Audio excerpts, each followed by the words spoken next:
The Senate is expected to vote on Judge Amy Coney Barrett's Supreme Court confirmation tomorrow.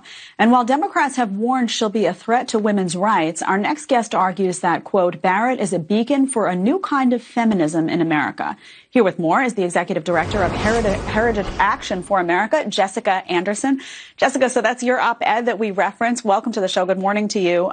So what did you mean by that, a new kind of feminism? Good morning. Thank you so much for having me. So Judge Barrett's potential ascension to the Supreme Court, I think, represents this new wave of feminist role models for women everywhere. For decades, feminists have told us that you have to choose between having a job and a career or having a family, or you have to put off having a family, get your abortion, wait 15 years, whatever that might be, and then you can, pursue your career. Judge Barrett represents that you can do both. You can have a loving family and a professional career that has the potential to be, the highest judicial route you could take on the Supreme Court. So it's very exciting to see her move through this process. Yeah, I have immense respect for her ability to juggle all of those responsibilities. I have one 11-month-old and a job, and it's a challenge. Yes, I know. More power to her. But yes. As a mother, I'm a mother of two young children. Ultimately, though, yeah, exactly. I know. And I feel like everyone at home, I was speaking to a lot of friends of mine who also are parents and saying, how does she do it? How does she do it? So that's a testament to her.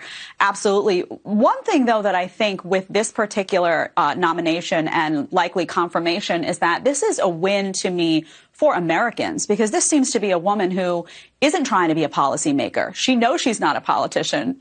She really wants to sit there and interpret the law and stick to that. That is what a Supreme Court justice is supposed to do. So this seems like someone who really understands the role that she's supposed to play and wants to play it.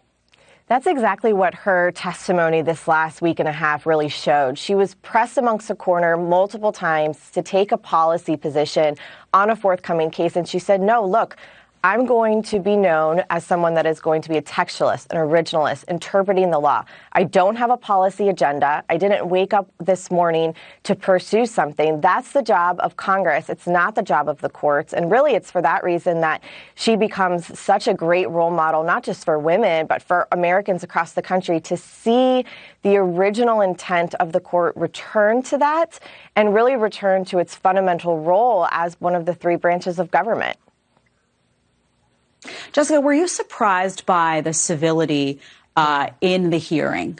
There was a lot of talk about, this could be a repeat of Kavanaugh. I was really impressed by people on both sides of the aisle that were questioning her. There seemed to be a lot of decency in the room, a lot of civility. Tough questions, yes, but it was not a repeat of Kavanaugh. Did that surprise you? Well, I was thankful that it wasn't a repeat of Kavanaugh and that they didn't go on this smear and character campaign. There was some of that. You saw some of the liberal media. You definitely saw some blue check marks on Twitter that were instigating her, talking about her faith, her family. How could she have that many children and still keep up with her duties? So there was some charactering. But mainly you saw the Democrats in the Senate Judiciary use their time to advance a policy agenda and get those 30 seconds of a YouTube clip for their own campaigns. I mean, I think that was really more of how they used the time as opposed to going down a smear tactic that they did with Kavanaugh. So in that way, I was relieved. I was also encouraged by how strong and steadfast she was. She had such a command of her previous hearings, her legal career, and that really shined through the entire hearing process and was exemplary. Yeah, that's absolutely right. Deeply, deeply impressive woman. Jessica Anderson with a unique perspective on feminism. Everyone should check that out on The Hill. Thank you for joining us today. Thanks for having me.